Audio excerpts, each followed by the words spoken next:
జనం బాటలో ప్రజా సమస్యలు తెలుసుకుంటున్నారని తెలంగాణ జాగృతి అధ్యక్షురాలు కవిత అన్నారు. మోంతా తుఫానుపై సర్కారు ముందస్తు చర్యలు తీసుకోలేదన్నారు. అందుకే ధాన్యం తడిసిపోయిందన్నారు. కొమరం భీం కాలనీవాసుల సమస్యలు గవర్నర్ దృష్టికి తీసుకెళ్తామని తెలిపారు.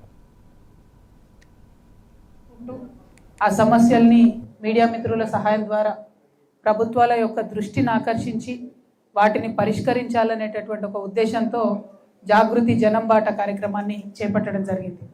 మరి ఎక్కడికి వెళ్ళినా అక్కడ సమస్యలు చాలా పెద్ద ఎత్తున వెల్కమ్ చేస్తున్నటువంటి సందర్భం కనబడతా ఉంది. ఇది బాధాకరం. ఎందుకంటే ప్రత్యేకించి తెలంగాణ తెచ్చుకున్న తర్వాత అన్ని సమస్యలకు మనకు ఒకటే మందు, తెలంగాణ రాష్ట్రం రావడం ఒక్కటే మనకు పరిష్కారం అని అనుకున్నాం. అనేక సమస్యల్ని కొంత మేరకు పరిష్కరించుకోగలిగినాం, కొన్నిటికి శాశ్వత పరిష్కారాలు చూపించుకోగలిగినాం. పరిష్కారాలు కానటువంటి సమస్యలు కూడా అనేకం ఉన్నాయి. మరి వాటన్నిటినీ కూడా ఒక్కొక్కటిగా జిల్లాలలో ప్రజల వద్దకు వెళ్ళి తెలుసుకోవాలనేటటువంటి ఒక సదుద్దేశంతో ఈ కార్యక్రమాన్ని పెట్టుకున్నాం. నేను ప్రజా జీవితంలో ఇప్పటికీ 20 సంవత్సరాలుగా పనిచేస్తూ ఉన్నాను.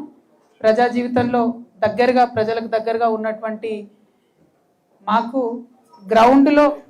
గ్రౌండ్లో ఎంత పెద్ద ఎత్తున పనిచేస్తే, ఎంత పెద్ద ఎత్తున ప్రజల దగ్గరికి వెళ్తే అంత మంచిగా దాన్ని పరిష్కరించేటటువంటి ధైర్యం, ఒక క్లారిటీ వస్తుందనేటటువంటి ఉద్దేశంతోనే ప్రజల వద్దకు వస్తూ ఉన్నాం.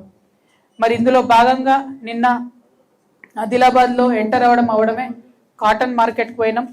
నిజంగా పత్తి రైతు బాధ చూస్తే మాత్రం చాలా చాలా బాధాకరం అనిపించింది. ఆదిలాబాద్ జిల్లాలో ఉన్న అందరు ప్రజాప్రతినిధులకు తెలుసు ఈ సీజన్లో పత్తి వస్తుంది, పత్తి కొనుగోలుకి ఇబ్బంది అవుతుందని తెలుసు. ఒక పక్క మొంతా తుఫాన్ వచ్చిందని తెలుసు. ఆ తుఫాన్ వస్తే తేమ శాతం పెరుగుతుందని కూడా తెలుసు.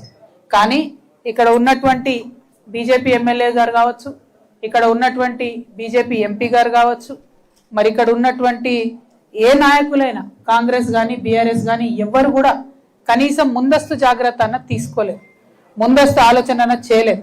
ఇంకా దారుణం ఏంటంటే జిల్లా యంత్రాంగం, జిల్లా కలెక్టర్ గారు ఖచ్చితంగా ఒక అడుగు ముందు ఉండాలి.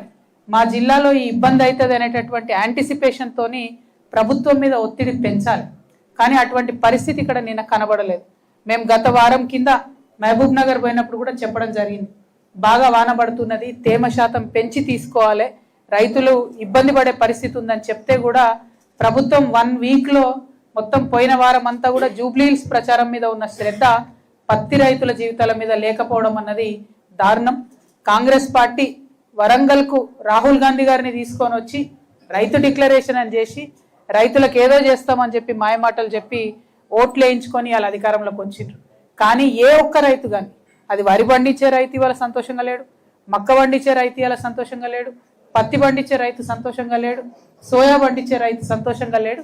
ఇది కరెక్ట్ కాదు. రైతుని విస్మరించినటువంటి రాజ్యం ఎన్నటికి కూడా బాగుండదు.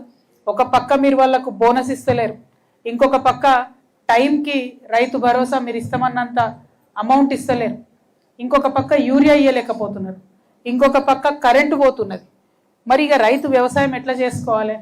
పోనీ చేసుకొని ఏదో ఒకటి చేసి కష్టపడి